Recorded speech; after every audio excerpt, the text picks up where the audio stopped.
Hi, my name's Laura. I'm the Technical Product Manager here at WebDon. Today we're going to be going over the accounting portion of our website.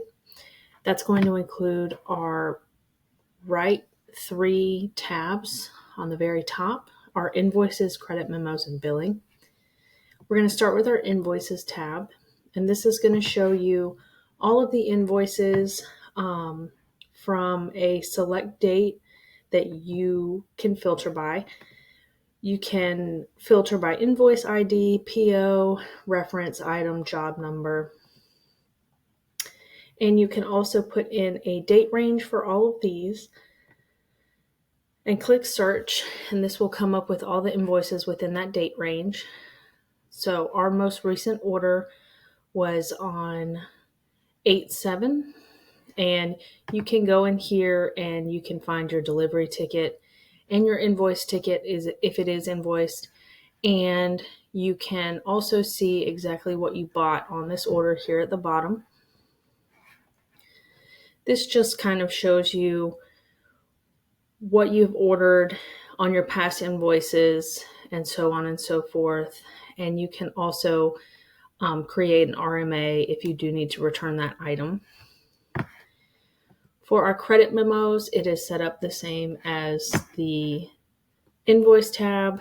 You can search through and find the recent credit memos for your company through here.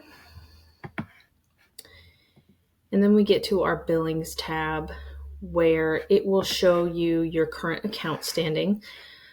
Right now we owe $78.78 for one order, but we do have a large credit on our account for a couple orders. So the is taken from the $29.03 to come up with the $28.24 that we have a balance on our account.